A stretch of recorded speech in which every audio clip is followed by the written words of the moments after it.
and welcome to the Raw Review. We are the Dadley Boyz of WhatCulture. I'm Adam Wilborn, joined by Michael Hanford and Michael Sidgwick, here to review everything that happened on last night's episode of Monday Night Raw. But before we get into it, if you're a fan of this sort of thing, make sure you subscribe to WhatCulture Wrestling on Apple Podcasts, Spotify, Amazon Music, and YouTube, where we do daily wrestling podcasts where we not only review Raw, but also SmackDown, the show formerly known as NXT 2.0. AEW Dynamite, AEW Collision, pay-per-views, premium live events. We have interviews, roundtable discussions, and a roundup of the week complete. The Bloody Good Quiz, of course, on WrestleCulture. As said, they're joined by Hanford and Sidgwick to review last night's Raw, the go-home show ahead of Bash in Berlin. Yeah, this build started with what I think then, and even more so now, think was the best Raw of the entire year, the post-SummerSlam Raw.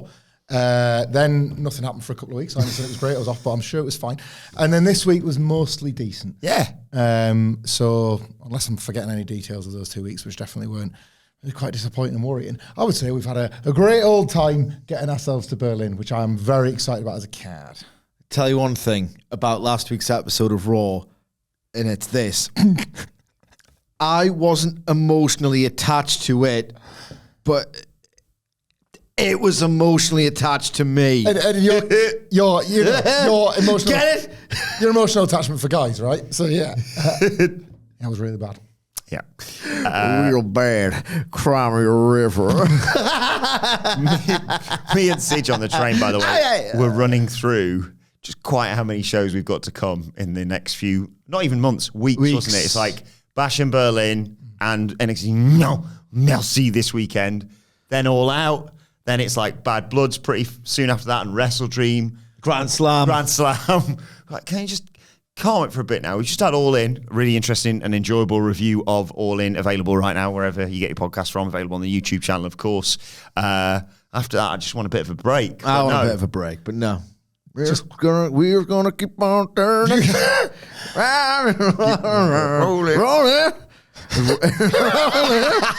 Rolling as we roll on. We're a bit delirious today. I'm going to keep on rolling, baby. I'm going to keep on rolling, baby. You know what time it is. We're delirious. Before we start this review, me and Sidge have discussed briefly, because it was a disaster, that Punk Drew thing last week. A little bit of behind the curtain pattern. Is this bitch like bracelets or what? So I don't know anymore. We not overlapping holidays and the like. Wacky summer. We've not seen each other for a couple of weeks. And I thought last week, when I was in the office, Sidge was, but he was off. And I just sent him a nice message over WhatsApp. Missed you. I added a little word at the end, face swearing. And, but I'm saving you a bleep. And within the first string of, I reckon maybe the second one, we talked about how you're busy with the kids, whatever. And just like unsolicited. I'm CM Punk's rubbish now. Yeah, I said, unsolicited, I said, yeah, I missed you too, buddy. Last time we spoke, CM Punk was good. Right? The IRL of that version was getting to our London digs, because I've gone down early, so getting to, and it's like, hey, six a hug and all that sort of stuff. Literally, the first words out of his mouth, and saying Punk's rubbish, like that. Now, this is funny on two counts, right? Because I love that that's been at the front of his brain as a sort of, I need to get a handful and tell him that like his fave's kind of really gone off the last couple of weeks. But also, for those that were at our live show, will know why it was very important I couldn't really sell the 2 week fall off of the Punker ahead of what was to come. For those that haven't, maybe you can watch along live. I put the video up yesterday, but the whole entrance will be on. I was like, and I didn't want to tell you guys. There's so many poppers just for the entrance. Yeah, I wanted to like keep it cut. Then I was like, so I didn't want to go like two-footed myself, and I'm not worried. Like, I think the match on Saturday is going to be great, and this was a good week as well. But like, I just sort of thought, oh, yeah, I mean, it did stink last week especially, but I didn't want to go like, yeah, he's finished, it's all done and dusted. But I also didn't want to be like, I know you're wrong actually, and I think you'll find that like I'm definitely correct in my defense of CM Punk, just to sort of then, so on the Sunday you can like, oh yeah, that's why he was continuing. Yeah. Put me in a real spot there, asshole. But yeah, last week was dire. Let's start this week's show, though. Corey Graves now, of course, replacing Pat McAfee with Michael Cole on commentary. We see... Who did Corey? Oh, yeah. Yeah. It's all changing again, isn't it? Are they... there's that... What's the new guy, I assume, must be doing it with Wade on Smackers, I assume. But then I think they're then moving on. I think the new guy's eventually going to be the Raw. I think he's starting on Raw next week. Oh, okay. So I think Corey Graves and Michael Cole are heading over to SmackDown for a bit. Is that for there's this weird thing with the USA Network, isn't there, where they've given them... It's the sort of... you can have 4 more months, please. Maybe you'll stay with us afterwards. Like, we're definitely going to Netflix. Yeah. Yes. Sure, you don't want us to cramp 4 months and just see how this goes. We can't. We can't. The deal's done. The ink's dry, asshole. And then the USA have said to the friends, they're giving us one more chance. And the friends texting USA Network going, it's over. They're dumped for Netflix. Yeah. I don't think so. So we see the arrivals of Bronson Reed, Braun Strowman, American Made, Braun Breaker and a dog. And Judgment Day, the new Judgment Day, Street Trash. Street trash. You told me about this over the weekend. I'd missed this completely. But street trash. Is that Yeah, not no idea. no street trash, not sticking around? No. That's brilliant. Look at them. They're street trash. Street trash. So perfect, yeah. As soon as we aggregated on the news that it was going to be called street trash, I was like, well, we're just going to say street trash the entire time. Street trash. Trash. Did you, when you were off, did you see the first reveal of Street Trash? It was absolutely unbelievable. Like the first time you saw them as one group. No, I Like, didn't. So good. I watched the Wide Six Trios. Yeah. I was really quite impressed. You see Dom, I feel like I need to say this now. Did you see Damian Priest and Rhea Ripley running off Street Trash? And it was like friggin' Austin in 98 because that, based on this promo later on, is apparently a long distant memory. Pretty concerned about the old Terror twins. Yeah, they start the show. Liv Morgan welcomes us to Raw. You didn't do that in the intro and it threw me off. I know, yeah. You can tell we're all over the place after this weekend. She tells us to rise for the Judgment Day. They show a recap of what happened last week with... You'll rise for the Judgment Day now that Liv Morgan's in it, yeah? Won't you? Priest and Rhea Ripley's attack last week. Won't you? Watch me. Carly O calls it cool. JD McDonough says, yeah, long time. Laugh on that thing. JD McDonough says, a long time coming. NXT after this. Finn says, we're not the bad guys. Damien and Rhea, they betrayed us. They got what they deserved. That's just a preview of what's going to happen in Berlin. Morgan said her and Daddy Dom are going to beat them and prove they're always on top, which obviously means they win all the time. No, right? it means that they have a cowgirl or reverse cowgirl. Cowgirl. Cowgirl. Watch me. Spin on that thing. Dom. Spin on that thing. Cowgirl reverse. Shut up, man. Dom gets booed out of the building as he tries to speak as always. Carlito and Dom yell at them in Spanish. Shut up, man. Oh, man. Dom I've says... not had a lot of sleep. Nope. Dom says Liv's done things for him that Rhea never did, like help beating his deadbeat dad. And he announced he's entering the Intercontinental title tournament with her support. He's interrupted by his deadbeat dad and the LWO. Dragon Lee, remember him? Whacking Wild, Cruz del Toro. Ray calls his son a lost soul. He said, at least when you were with Rhea, one of you got a set. Not you, but one of you. It was Rhea Ripley. Someone's got to put you in his place. Dom's like, I already beat you. You disappeared for weeks. Ray called his son a jackass. He's even more of a jackass now. He's with Morgan. And Liv says, no one talks to the Women's World Champion like that. Tells Dom to handle him. Ray just chins him. Or he says to punch him so he can knock that stupid mustache off his face. JD takes a swing. And they all get knocked out of the ring. Dragon Lee dives onto them, takes us to a break to set up this match. This was fine. Like, it's Street Trash versus the LWO. It's the sort of low stakes setup stuff to the bigger match, which is still really cool. Yeah. I'm not the biggest fan of the current presentation of the Terror Twins, but I've got no worries about how all of this is going to go down. They've really done the work. But as far as like low stakes tee up stuff for that goes, this is pretty good too. Ray and Dom have got fabulous, I will watch them wrestle forever chemistry. Yeah. As far as father and sons go, where it was always going to peak at WrestleMania 39, always, and yet they just find new little tweaks. It's still fun between them, it is. To set up the break, back and forth early on, set up the break, they do that awesome Whacking Wild. I'll never get tired of seeing that. The springboard off the middle rope, just fired off by the rest of the LWO. It's always worth this. Oh my God. Always. Absolutely. When we come back, they're in trouble. Ray makes the hot tag, runs wild on Dom. Sunset flip powerbomb. Judgment Day breaks it up. There's a nice shot from like above where they all... That was class. That really fires the crowd up. Ray hits his son with a I'm seeing 619. double here. 4 dives. But like a 4, I don't even like a 2-person crisscross. I think it looks kind of stupid. But a 4 one, I was like, I couldn't work the maths out on it. Are we not crashing into each other? Ray hits his son with a 619, but Balor distracts the referee. Morgan pulls Dom to safety. Ray misses the frog splash. The magistral cradle gets the 1-2-3 for Dom. So So once again, he pins his dad thanks to Liv Morgan. Good law. That's good law. Genuinely good law, that, yeah. And I loved how Dom didn't move for this. So they put Ray on the announce table. Dom's going to jump off the top rope, put him through it. But the Terror Twins, Rhea Ripley's music hit, and out come the Terror Twins. Oh, Jesus. That's going to stick. It's going to stick. Terror Twins. Terror Twins. And they take out the rest of the Judgment Day. Dom's just stuck on the top rope going, what do I do? Dom gets cornered, but Liv saves him. And the rest of the Judgment Day jump in. Dom, Liv, and Finn obviously escape. And that leaves Ripley to give JD McDonough a riptide. Priest gave Collie a choke slam. Nice finish to all this. And also I will mention Damian Priest yelling, "We are the masters and rulers of this world," which was a lovely touch. A lovely touch. That was lush. I had no concerns over the Terror Twins watching this segment. And I was led to believe that maybe like criticism of their, like, I don't know, their delivery style or just something about the act has maybe been a little bit overstated from what I've seen online.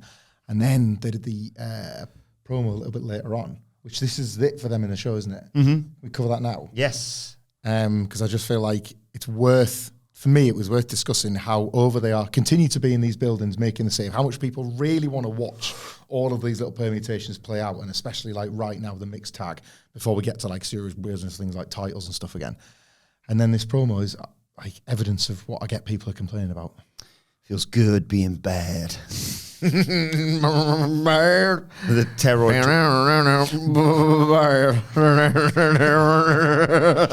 Take us at home. He's like, wait a second. Those bad asses. Are they always kicking assholes' asses?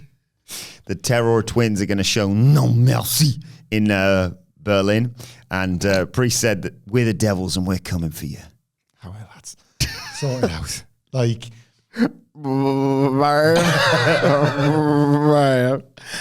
It's real bad. It's just really, It's so lame, innit?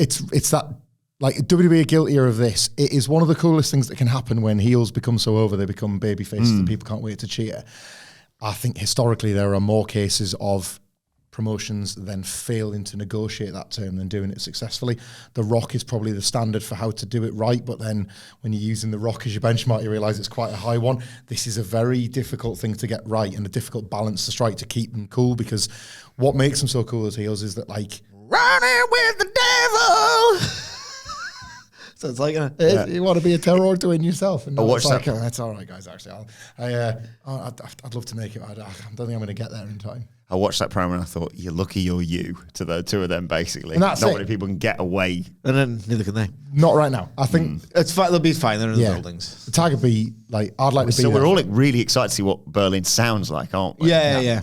But most of the card, other than this, bit of me. Bit of me. I'm looking forward to this more than I am SummerSlam. I had a feeling how SummerSlam was going to go. Good. I did not expect CM Punk versus Drew McIntyre to be a tenth as good as Bryan Danielson versus Jeff Jarrett, which is the match Drew versus Punk should have been in terms of the tone and everything. But yeah, he's real bad. Whoever won't tell you SummerSlam was his pick of the year. Yeah, he did. It's fine. Loved it.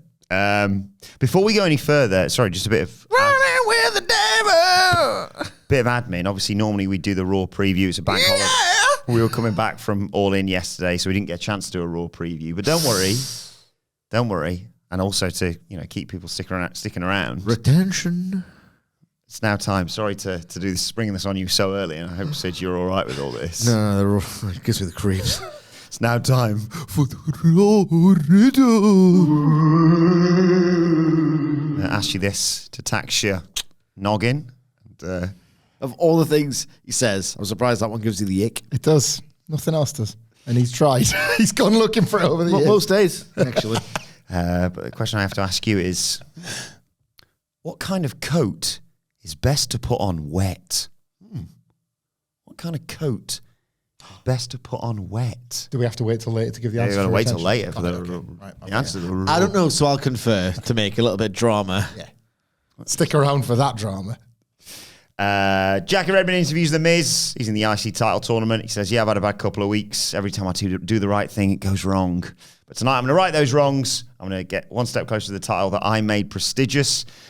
The title that if I win, I become tied for the most reigns. And then Bronson Reed steps in. Oh my God. Love that guy. Saying, it's your fault I took our truth. And truth came out of that because I beat up Rollins. Now Braun's involved. I'm losing track of all the people I've got to maim. Once I've maimed Braun, I'm coming back for you. I'd have just left if I was the Miz at that point. For the benefit of the people that listen on Spotify, in the studio here, Wilborn did like a slight smirk or shifted his face slightly when he talked about the Miz making the title prestigious. It is still amazing to me that we live in a time where that is no longer true. Yeah, It's quite remarkable, isn't it, that for a while Miz just used to say that and we kind of like, I can't wave that away because there's absolutely nobody else over the last 20 frigging years that seemed to care as much as you do about that title. Like, it's still, like, at some point, is this a bit of that Triple H deal where, like, Gunther's going to work him in another TV match and he's like, well, I beat your ass last year, but I heard something the other week and I was in Germany at the time and it kind of pissed me off, actually, from across the ocean. maybe. There's maybe a little match in that where Gunther beats his ass again. It's going to get worse and worse for the Miz, basically. Yeah. We had a meeting between the New Day, Xavier Woods and Kofi Kingston. Xavier Woods not in green gear like Kofi was. He was in black. Really enjoying this. I know somebody behind the scenes that's having quite the chuckle with the success of his grand plan. Hold all right. That's right. Yeah. Rules. They don't talk things out there. They're grown men. Did you see the digital exclusive where Karen Cross was like, he's such patter, isn't he? He's saying like, another week where we've lost another match, Scarlett. Like, this is like, am I any good at this or what? And she's like, don't worry, you're great. And he was great. And he's like, you're right, I've got a new master plan. We wait until Xavier Woods isn't looking, and I hit him with my car. And she was like, that's only going to get you in more trouble. Like, but I can see you've got a lot of pent-up energy. So let's go have sex. Let's go have sex. His work's done with Xavier Woods. He's already moving on to, I think, the Miz in the background somewhere. Kathy Kelly interviews the Pure Fusion Collective. I'm so tired, man. This name stinks. It's a bad name, that. Sonya Deville's Shayna Baszler, Zoe Stark. They talk about taking out Zelina Vega and Kaden Carter, Katana Chance, Io Sky and Kairi Sane are going to be next. They weren't because the match was next. Damage Control versus the PFC. Yeah. Yep. Perfect fried chicken. I love that meme of the entire A to Z of KFC knockoffs. Oh, I've not seen that. Different towns have like AFC, BFC. You've got an entire alphabet of it. Oh, I've not seen it. We go to a break after Deville took a cheap shot at Kyrie. Sane makes a comeback, though, after the break. Baszler nails her with a knee strike. Stark hits her missile dropkick, but Sky breaks up the cover. Zelina Vega runs in. She's back. She knocks down Sonya Deville, and that distracts the PFC. Sky takes out Baszler with a moonsault. Kairi Sane hit the insane elbow on Zoe Stark. 1, 2, 3. Quite hot. I've been waiting to say nice things about the women's division, and this was the week, wasn't it? Quite hot. Nice having Damage Control as baby faces. Yeah. Like, just They've got like really spectacular moves and they really look cool. And it probably should have been something like this all along. They've kind of earned the Vega pop as well. Like, they were pushing her on the sly a bit. She was selling the injuries, and then she was like, they were giving her character more to do to have a bit of intelligence beyond just like standing there with the LWO for all those weeks at a time. So they've gotten a little bit of what they deserved here. Triple H is, we go on about this, his booking of the women's division typically doesn't get enough criticism because the segments are so short and indistinct that people just forget to. It's like, oh, Raw's really hot almost every week. What's the 5% specifically where it's not? There's no time for that anyway. On to more like hot WWE action. But this was good. I think like positive signs, Pure Fusion Collective is a terrible name. They're running out the clock on Dakota Kai's injury, thankfully. Yes. Can't be that many weeks if we're going on the 8 to 10 weeks or whatever it was that I heard when she first got injured.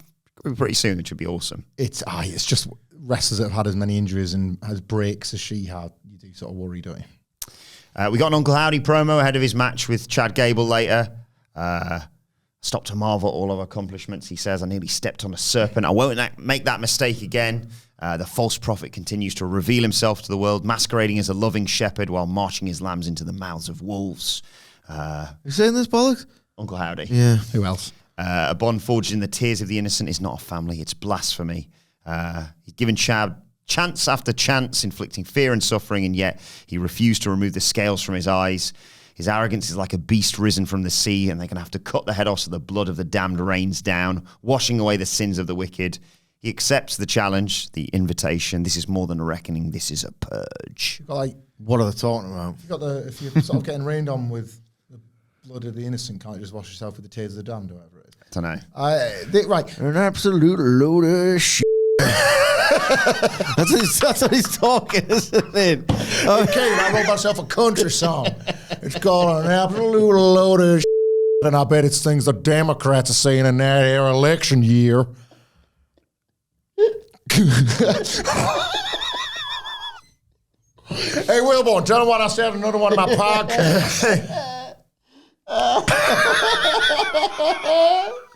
I don't know how he's talking about it, to be honest. Drew McIntyre came out. Boy, is it great to be alive on a Monday night in Providence, Rhode Island.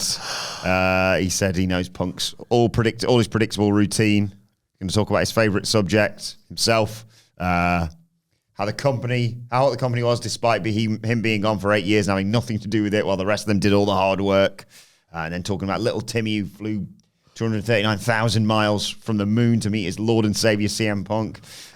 Drew sits crisscross applesauce in the ring and says, "Do I have your attention now?" He's not doing a bit. You have attention now, you know. He wasn't doing a bit. He's telling the truth. My hand is a paper. Hey, Cockabun, how you doing? Hey. Well, the truth is, it's going to be long by his doofus son-in-law. I just is smoking the wheel. Punk's afraid of him. Kept attacking him from behind.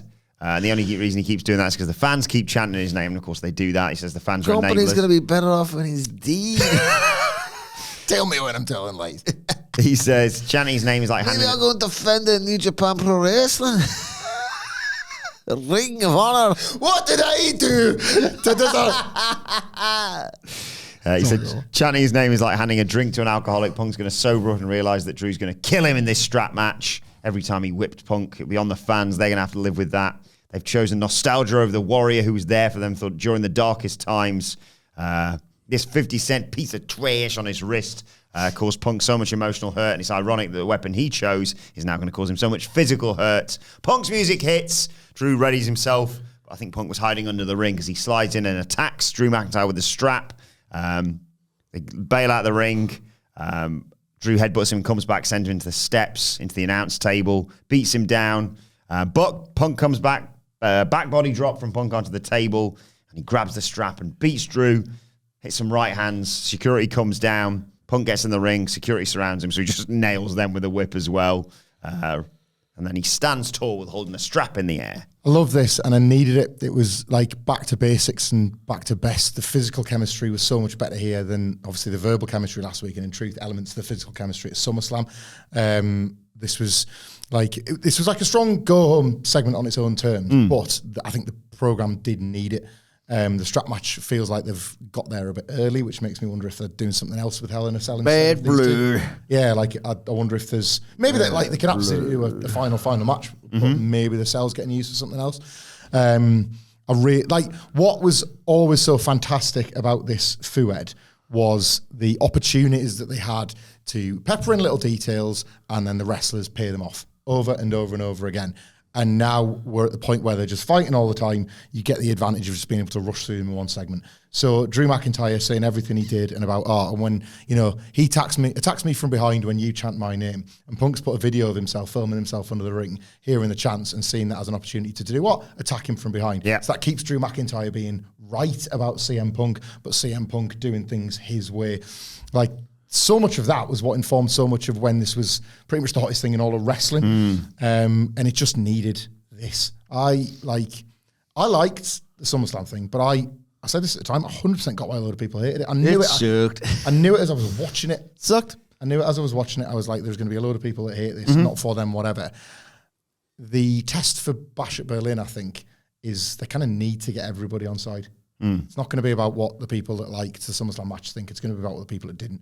Like there's a sense with this program that it was on the verge of running out of steam before SummerSlam, and those voices, but other ones, less discerning ones, truthfully, will think, it's dead. It's dead. It's obviously not dead. These two could have a brilliant strap match, but we will have to see. 4 corners though. Ugh.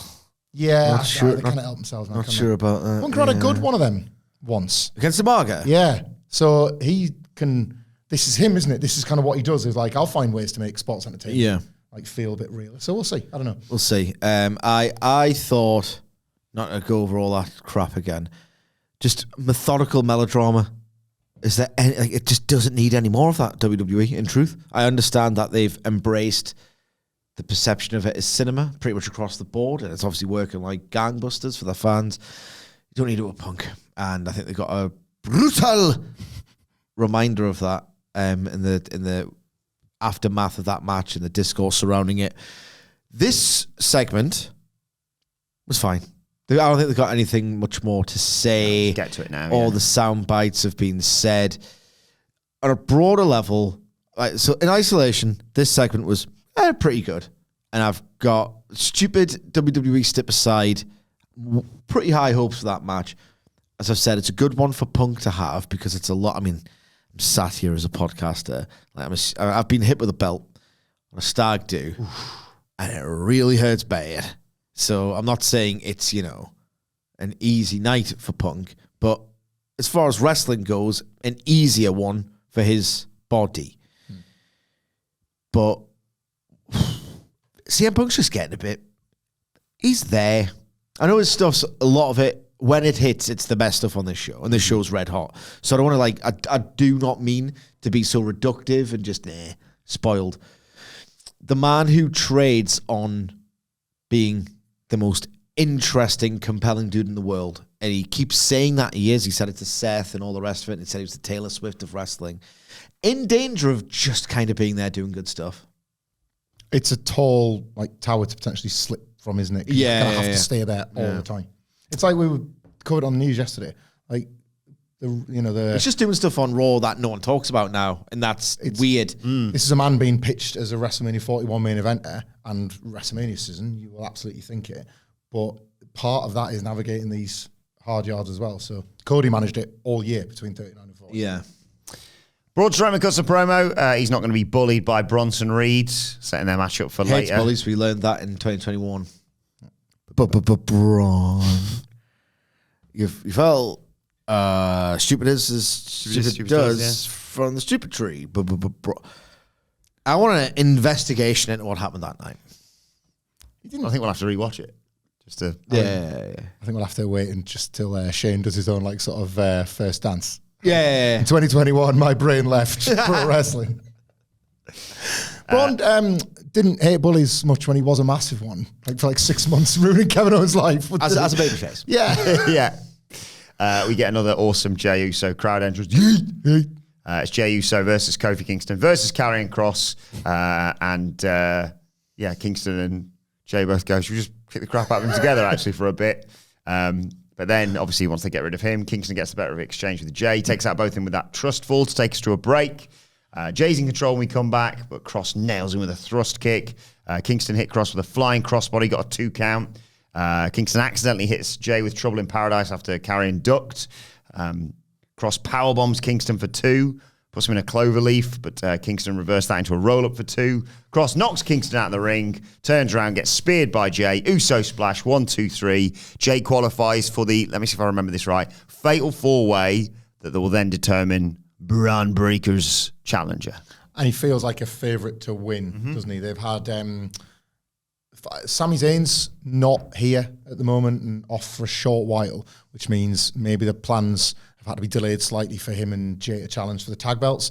So this, as yet again, Jey Uso's earnest attempt to win another singles title kind of failing ahead of him probably winning the tag belts again. It's quite a cute way to use this till late, and he's going to be massively over. The match might not even be that good. This one wasn't. It's Jey Uso. It typically never is.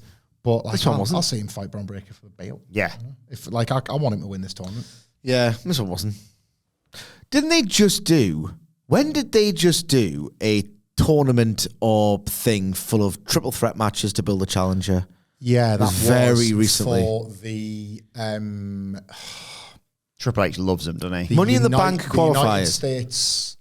Yes, it was Money. That I was thinking of LA Knight and Logan Paul, but it was Money in the Bank qualifiers because they're all triple were threats. having one in the middle of that, weren't they, to get into Money in the Bank? Yeah, That's a bit lazy from Helmsley, isn't it? It was old from your man Levesque. Is it? I enjoy watching these triple threats, so I like it. Very not me. I like it. Very 2020 NXT. Remember? Yeah, just take all 60 of them, and he was like, "Well, that's Next 3 months of telly sorted. Don't say it, don't say it, don't say it, don't say it, don't say it, don't say it. I'm going to say it. For all the thing of, where's the story?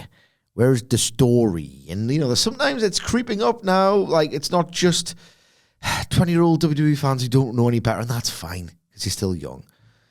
He does a lot of, win this match and you get to another match. Yeah. Loads of it. Aye.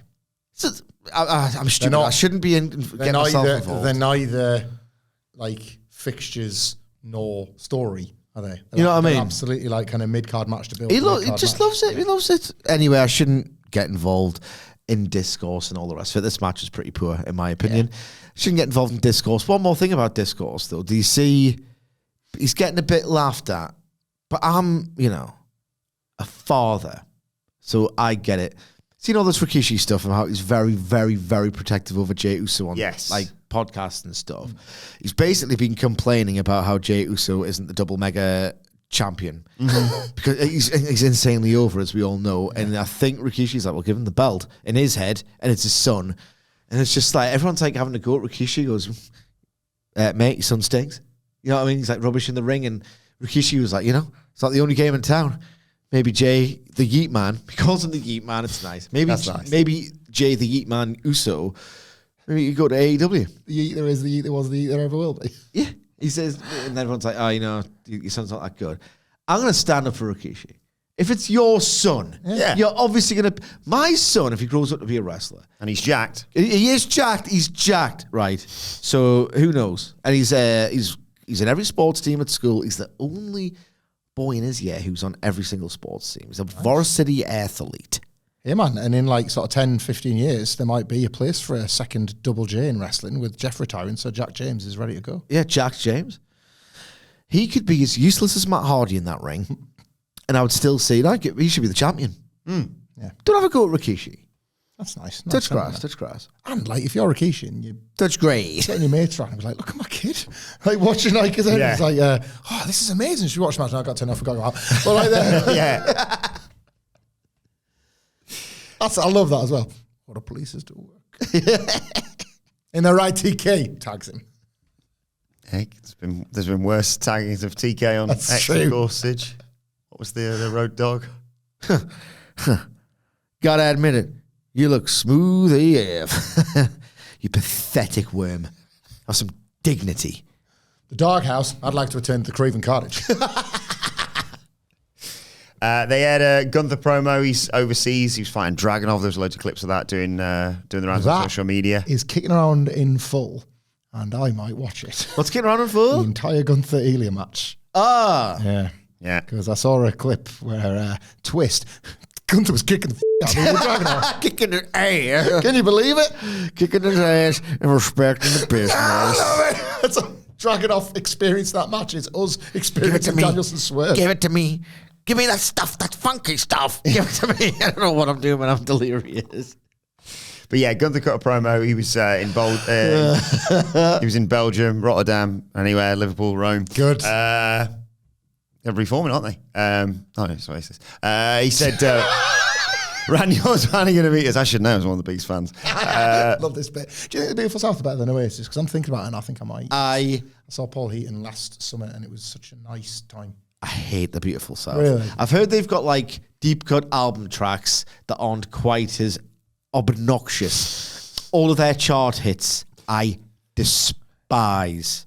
Well, Paul Heaton, without even needing to, is effectively throwing the gauntlet down to Oasis because he charges £30 for his gigs, sell out massive arenas and the like, and says, "Oh, I've done the maths, I've done the calc." She's perfect. That's why Paul Heaton sings with Jim Ross, right? They charge 30 quid. It's Elvis Presley. Her perfect. Was worth 12. He's a perfect 10, but he could be an 8. Get down over you go. Weed. Cause there's a big show in 2 bigger sizes. Work off the kicks. We'll bring it back to TV. Ask Mark Henry how that went for him. It's called Potential. Don't lose it tonight. Don't lose it tonight. Just how big could he be? I know I don't mean it like that. What's else to do? Perfect 10. Is it? All shapes and sizes? What's that? That's a lyric from the Perfect 10, I think. Rotterdam, they do. Who did Danny You know Little your Time? problem, you keep it all in. That one. There's there's one where Who did I'm basically what I'm doing. yeah, that was it. That's what I Yeah. was thinking of. Need a What's little that? time to to think think it it over. Need a little room and development. A little bit of time to think things over, and a little sizzle to your steak. Randy Orton's going to meet his match in Berlin, and then they play. That's when JR liked the business, when it was the beautiful South. yeah. All them Yankee bastards ruined it. And this is where they plugged SmackDown coming to The beautiful Mid-South. The beautiful Mid-South. Yeah. SmackDown's coming to USA in September for a bit. For a bit. You see Jim Ross on the podcast when he was goated? Yes. There's like a clip that did the rounds. There's some, I'm paraphrasing, like Jim Ross can be really funny at times. And he's like, I see a lot of kickback, old JR's looking old. Old JR's looking old, they say. Well, no shit, I am old. I did say that. Yeah, it's not like his nickname was Good Young, JR. Randy Orton comes out. He said he listened to the voices in his head for most of his career, but now he's hearing the voices of the fans. It means the world to him that they sang his song, even if it took him 15 years. Talks about winning loads of titles in his I career. listened to the spunk in my hand when I shook it. Talks about how the World Heavyweight Championship means the most to him. His first world title that he won. Youngest person to win it 10 years ago. He was given the honor to unify the two world titles at the time. It was retired, obviously, with his name engraved on that title. And then a year ago, a new one was reborn, but he was at home recovering from spinal fusion surgery. He didn't know if he'd ever make it back. But if he was ever able to perform, he'd do everything in his power to one day make sure his name is going to be engraved on this title. And that's what's going to happen this Saturday when he gets his shot. New World Heavyweight Championship, new title, new legacy. I said this on the SmackDown coverage, right? I really, really like this weird old Kevin Owens thing, because what to me is happening is Kevin Owens is being such a babyface. I don't actually hate it either. Right, he's being such a babyface. He's going to lose, and he exists to be the contrast to a Randy Orton who is about to lose a world title and then turn up and be Cody like, oh, if you're just giving away, I'll have one. And it's like, Christ, there's Kevin Owens, a good guy, being Cody's actual guy, and there's Owens being the, so there's Orton being It exists for another thing. Yeah. I said to Wilborn, it exists for another thing, which is a bit contrived, and yet it will enrich that other thing. And Kevin Owens just gets to be a cool dude, like fictional character the whole way through. It's like when he's not going to want and then if it all goes tits up for his character, he can then draw back on that and say, it won't be making that mistake again. When I think he might do it is when he's asked for help against the Bloodline by the Good Line and Associates, because he's like, I can't. The Good Line. Oh, yeah, that's fine. That was never in doubt, was it? No. I like the bit with this Friday just gone. That's all gone to mush. They're like, there's your title, mate. Yeah. I think, and this is the point. Like Orton's just gonna. This is a reasonable challenge. This Gunther one from when they put that in place after the match with a botched finish, and for him to just turn back up on SmackDown and go, oh well, gives a shot, Cody. That's totally different to Owens, isn't it? Yeah. And he's not going to do that, and then it's good stuff. And turned. He also said Gunther's head shoved so far up his own ass, he didn't realise he's facing the most dangerous wrestler in the company. Talked about signing his first contract when he was 19 years old, growing up in front of the fans. 19 years old. 19 years old. Old. Learning from his mistakes, earning every ounce of respect that comes with his name. And Gunther's an egotistical prick. Orton got humbled earlier in his career. Gunther's never been put in his place, but he's going to do that in Berlin. It could have just been about the title. Gunther had to make it personal. Yes, I've got these demons, but they're tougher than you, Gunther. And I'll beat them all, just like I'm going to beat Gunther with an RKO. First match was good. This one has proven to be like a bit of a surprise package of a first title defense proper for Gunther. I'm hyped.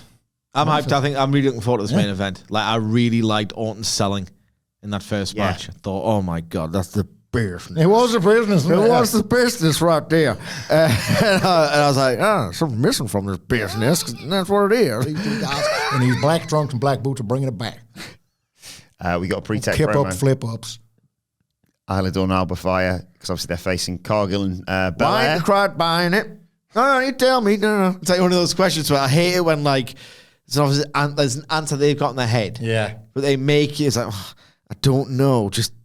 Can you just impart this advice without making me feel stupid? They can't do it. By not getting, you know what I mean? I hate when Yeah. people like phrase things like, what's the answer to this question that you don't know yet? And I'm going to tell you. You could just learn me before making me feel like an asshole. Right, okay. All right, kid, go over here. You want some feedback for your damn ass? Come here. I'll tell you what's what. Why ain't they buying it? I don't know. No, I'll tell you again. Even though you clearly do not know the answer, this only exists for me to feel good about myself. Why ain't they buying it? I don't know. It's because you ain't selling it. That's how it works, kid. Too many flippers. I worked with 400 guys, and all of them said the best guy they worked with was Randy Orton. You know who thinks Randy Orton is boring? The fans. Who is right and who is wrong? That's what you got to ask yourself. Ain't that right, Kane? He's always that. It's like, you know, when the son's about Good thing, boys. you know, Sure thing, boys. it's like those American talk shows. You got the guy that's like on the drum kit. Yeah. Like, that's right, David. Like, Kane on a drum kit.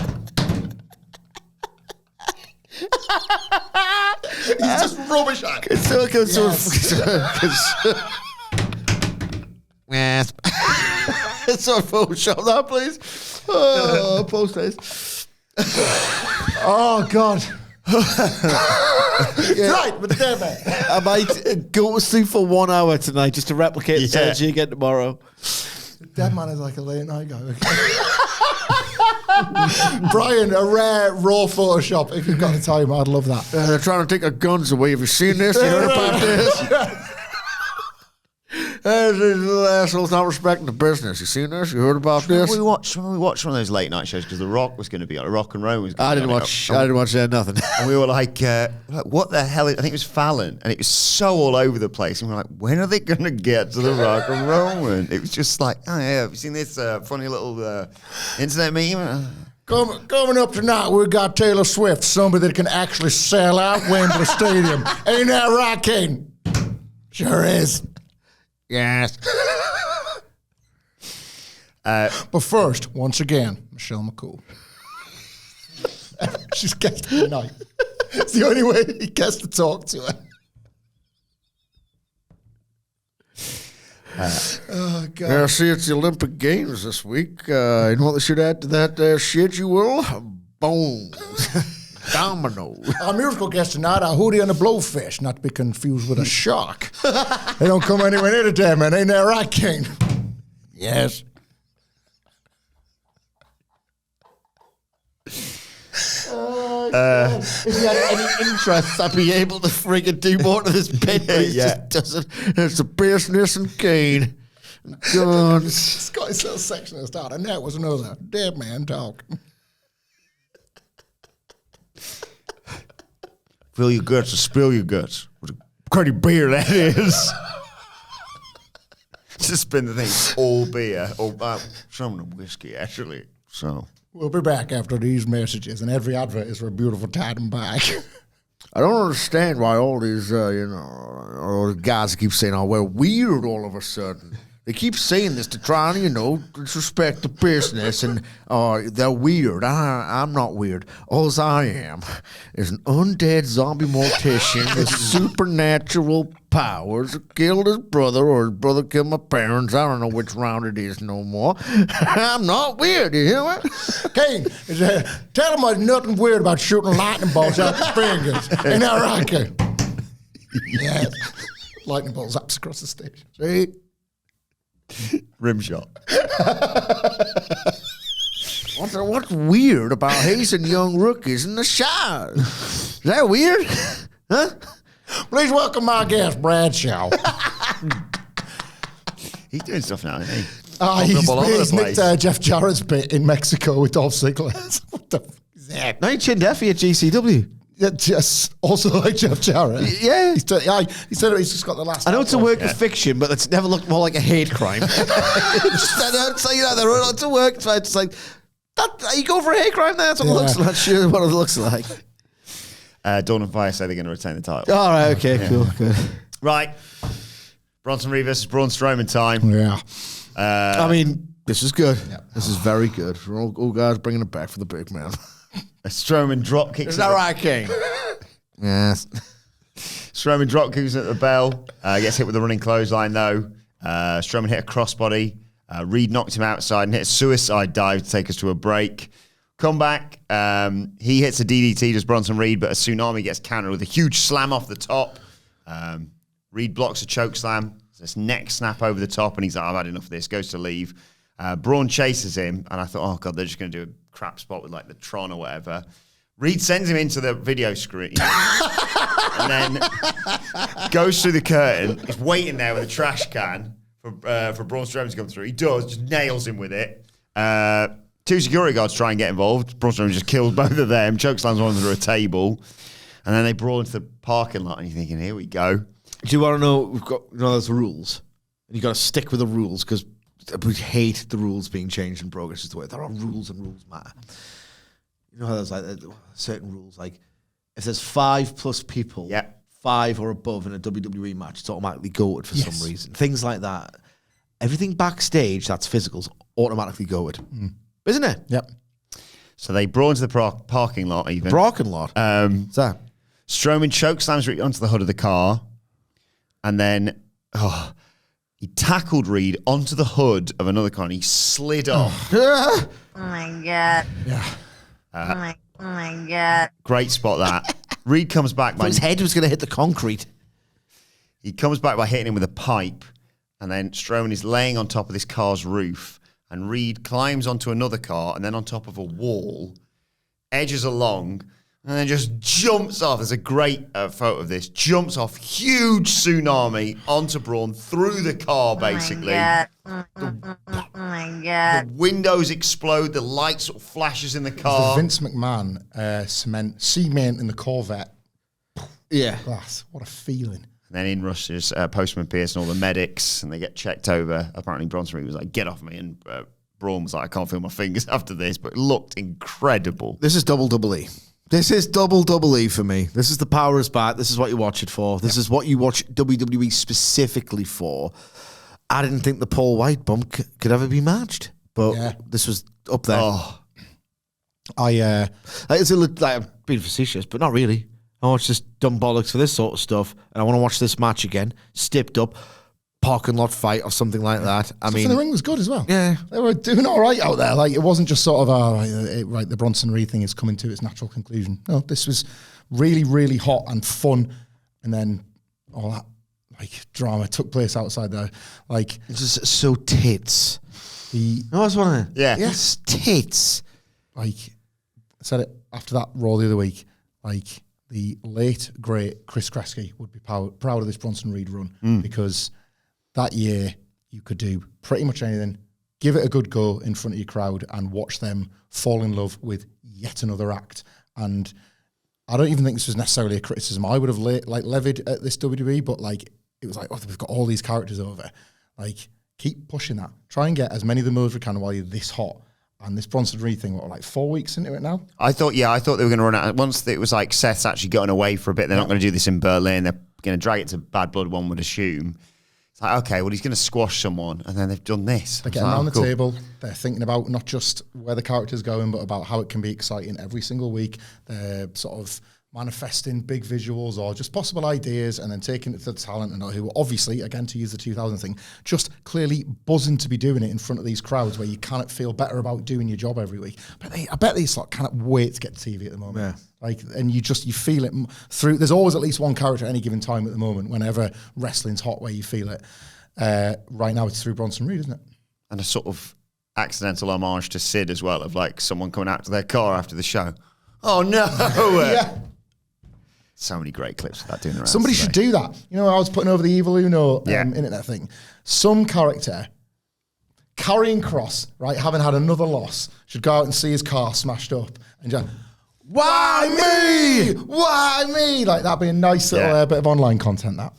What spot am I in? 22. 22? Another IC title tournament triple threat match. It was Xavier Woods versus The Miz versus Pete Dunne. Xavier Woods wearing a Sid armband. Did some Claudio spots, did Xavier. Running spots. running corner uppercuts, a big swing. Scott Telford wouldn't have liked any of this. Good new law, that, isn't it? Yeah. You must be really excited for this big Kazuchika Okada Claudio match, Scott. Don't like him. Well, okay, that's dead then. Woods got hit with a DDT by Miz. Miz also hit Dunne with a code breaker. DDT'd both men, hit the it kicks. Tried a flying crossbody, but Woods caught him and rolled through. Hit a suplex gutbuster and then another Sid spot. Powerbomb Dunne onto him for 2. Miz hit Woods with a skull-crushing finale. Dunne tried to steal the pin. Miz broke that up. Dunne put Miz in a crossface, but Woods just super kicked both of them. And then he hit that flying elbow drop. But Pete Dunne pulls the referee out the ring, boots Woods out of there, and hit Miz with a bitter end for the 1-2-3. I really love watching, because this was obviously agented as part of the Xavier Woods story. The result was what it was, but ultimately he was supposed to watch this and be wowed by Woods. Maybe as like yes, he's not been able to get the win, but you see in these differences emerging. Kofi can just say, you didn't get it done. I kicked ass before that. I love any time they come up with an excuse to just give Xavier Woods a shop window. Yeah. Because every time he does, he kicks ass. He's never underrated. People love Xavier Woods, but he does have these times where he just like has to, they've been going as long as they've been going. He has to settle his style down, and then there'll be a tag match or there'll be something like this where it's a Woods night and it's class, all the better for it. So I'm really getting quite sold on this New Day thing. I think the benefits are starting to show themselves every week. This was entertaining for Xavier Woods.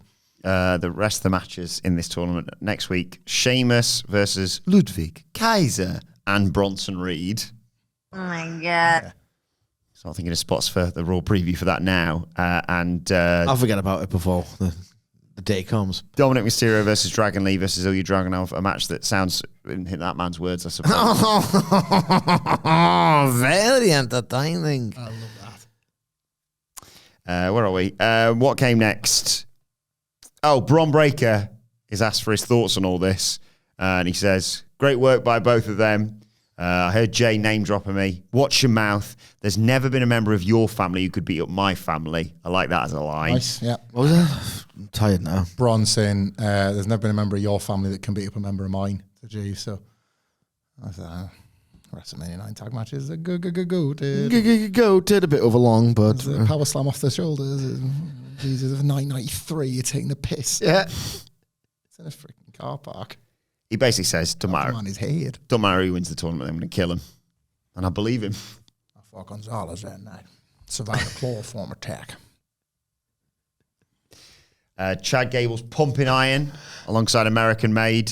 Says, I'm not a false prophet. I'm not the one hiding behind a mask and asking my family members to do the dirty work while I sit back and watch. I'll show the world Uncle Howdy's just an ordinary guy. I had a scary bird with me. It wasn't my wife, it was a vulture. Yeah, I'm just kidding about the wives. We laugh and joke about them, but we can't live without them. I can't live with them either, yeah? Ain't that right, Kane? Yes. That explains my first neck tattoo. It said vulture and to get it removed. I don't know my lessons, do I, Kane? Oh, God. The most painful thing that she did in my throat. She cut it the first time you did. But you're always on my mind. We just joke about the wives from time to time. Don't take it serious. Yeah, right, Kane.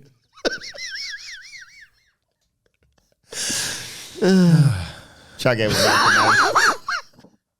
I love American Made. They look fantastic. American what? So class. American Made. We're going to get out of this way. Shit, the book like shit, they suck.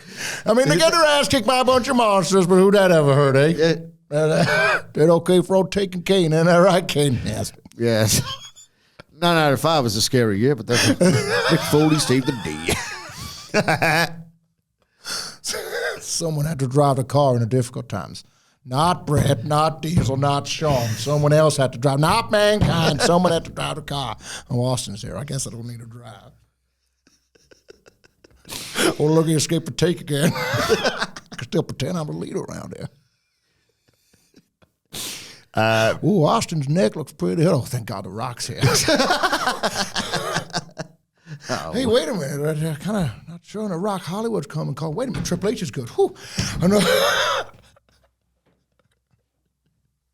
The 2000s come along. Oh, they actually need me. Oh, they need me. They got Sean on that show. They got me over here.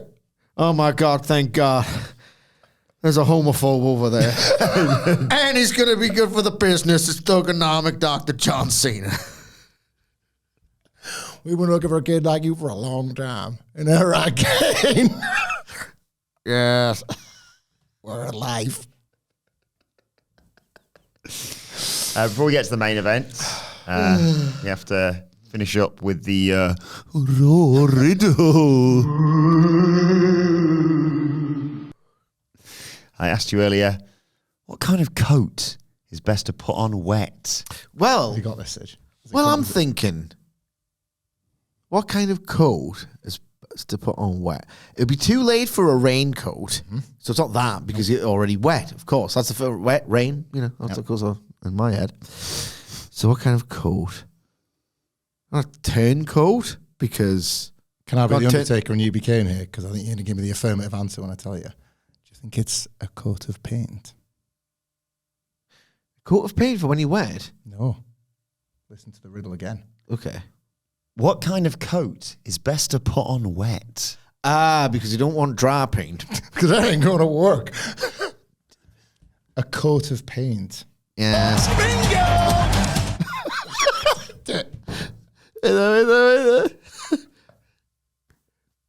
Bingo. It's one for each one. Like he needs a new answer for him. I need a third one.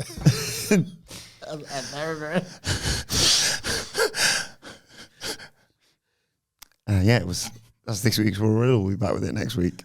Hey, Kane, is there anything you can say without those things? Suck it. What is it?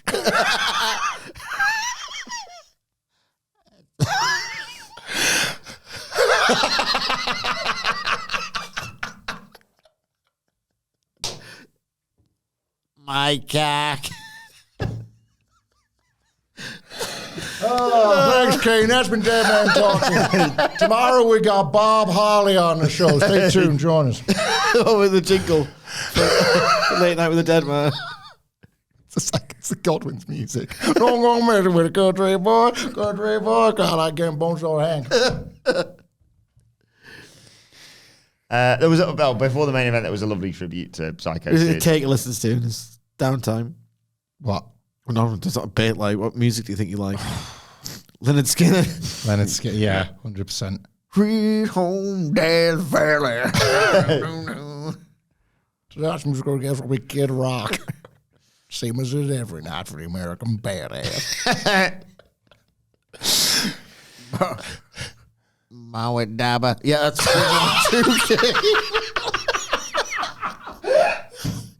Bang to the bang. I've jumped the boogie. Yeah, that's right, Kane. Trying to get you to bed.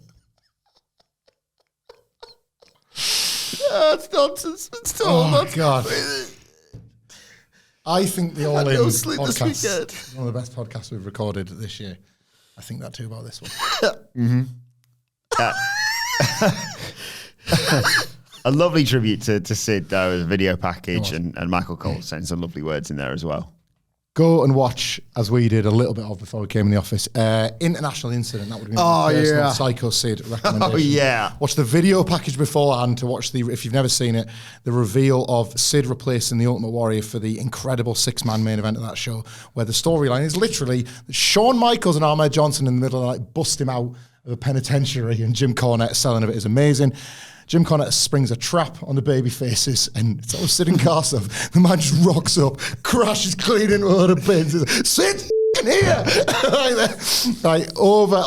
In Canada, of course he is. He's Sid. You've never seen him as a baby face. The Psycho character as a baby face, you've never seen in WWE. That man is a hot tag. It's like Rock, Hogan, and Austin. That's what he's built for. How is he not? Like, you've Yeah. got Michael's flying around. Ahmed's pretty much at the peak of his powers, to be honest. Like, that arse is starving hungry. Those tights are riding so high up. And, like... yeah.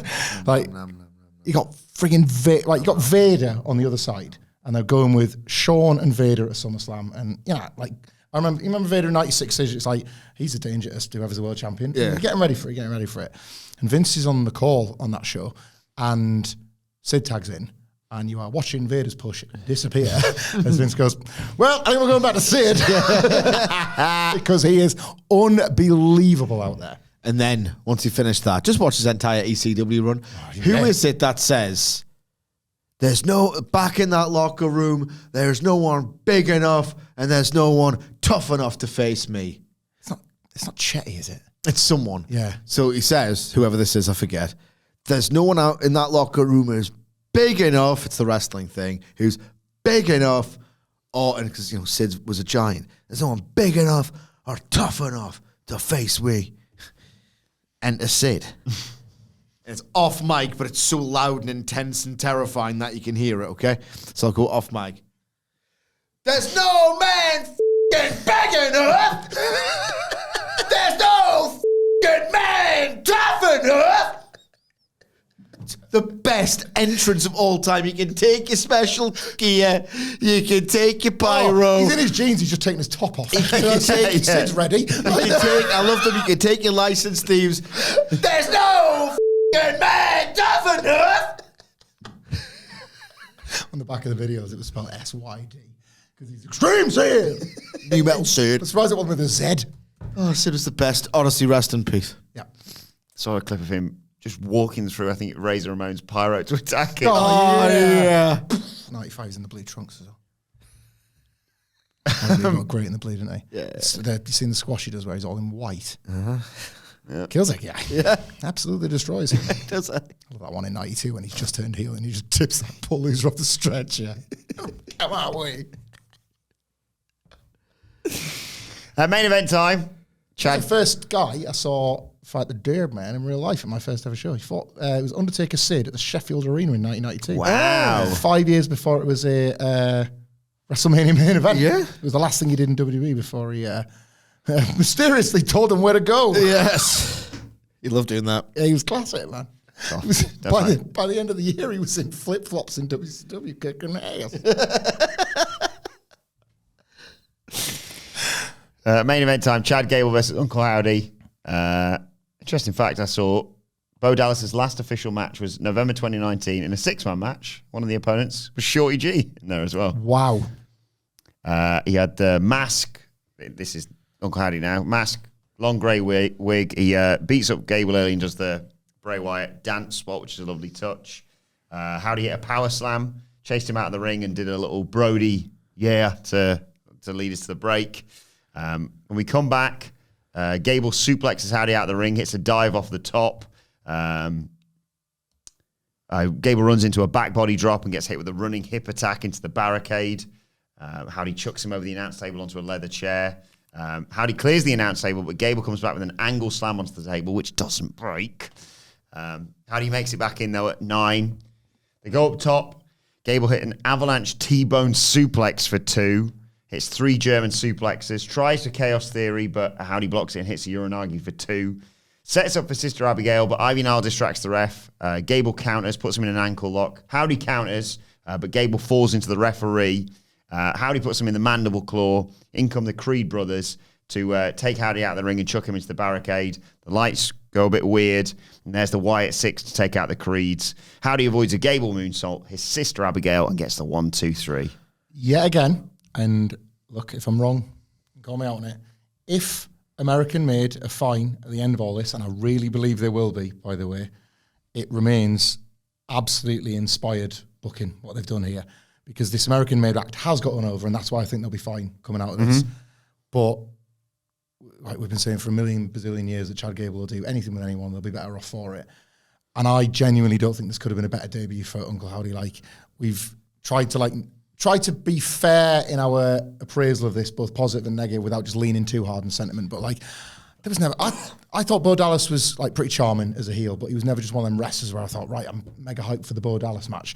I thought this was a genuinely quite impressive rollout of Uncle Howdy as a singles wrestler. What a strange sentiment that is. The look is perfect for him. The mask yet again is like, it's obviously visually quite arresting, but it doesn't feel like distracting to the point of feeling silly and pantomime like the original Uncle Howdy did when you first saw him doing the or the elbow drop even on that whole thing. Yeah. It's just like, I'll take That elbow drop was good. I'm sorry. but but like daft, wasn't it?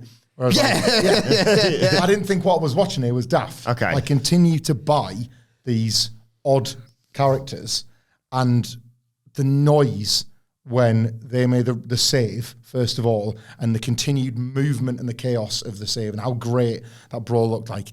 Dexter Lumis is randomly one of my favourite wrestlers all of a sudden. It's not going to last, but right now I'm just so into him.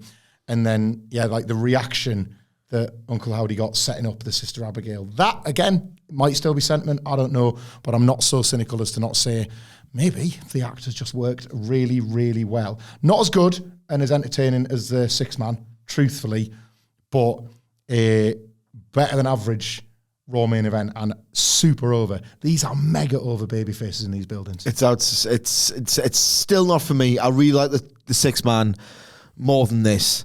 Like, my sensibilities are different to yours. We all know this. I thought that they had this pretty good back and forth match with a guy with a grey mask on, and it was weird, personally. But it's working. It's working. What do you think of this, Wilborn? I'm interested. I'm conflicted because, like you say, I was always a bit like, I enjoy all the build to it. And then I was like, as you both have said, at some point the bell's going to have to ring. I'm with you. I think I preferred the Wyatt Six match, but I wasn't as taken out of it. And I think also I really just liked the touches of the not just Brody, but also obviously the Bray stuff as well. I don't know fascinated to know where we go. Like you say, you go like, okay, you've done away with American Made or whatever. What next? who are you targeting next, and will that work? So I'm scared to invest completely in this because, like you say, you don't want to be like, because it's just, it's Precedent. Yeah, exactly. But I am far more into this than I thought I was going to be. They do, like, they're thinking of the little, it's basic pro wrestling booking, but they're thinking of the little details as well. So, like, you see Ivy Nile jump onto, I think it was Loomis' shoulders, wasn't it? Or it might have been Rowan's shoulders, and he just marches, like, continuing to beat on the creeds with Ivy Nile. Yeah, that was awesome. A cool visual, because what's your brain going? Where's Nikki Cross to grab the legs and pull her away? She wasn't there this week, but, so there's your next bit of this. Like, then they are thinking all of it through. That makes you want to have belief that the next one will be thought through too. But I don't know, it continues to be pretty good. People really buy into it, don't they? Yeah. In the buildings. Let us know your thoughts. Glad he's not a heel. I couldn't take him seriously as a scary, intimidating guy. Let us know your thoughts on that and everything we've discussed in the comments section or on X. Discussed nothing. At WhatCulture WWE. Watch, they can follow all three of us. You can follow Michael Hamflett at. Don't need to discuss things in events. You call it in a ring. I'm at Michael Hamflett. You can follow Michael Sidgwick at. M. Sidgwick. Follow me at Alan Wilborn. Follow us all at WhatCulture WWE. As I said, make sure you subscribe to WhatCulture Wrestling, wherever you get your podcasts from, for daily wrestling podcasts. The All-In Review is available right now. We'll be here to preview NXT a little bit later on. But for now, this has been the Raw Review. My thanks to Hamflett Sidgwick. Thank you for joining us. And we will see you soon.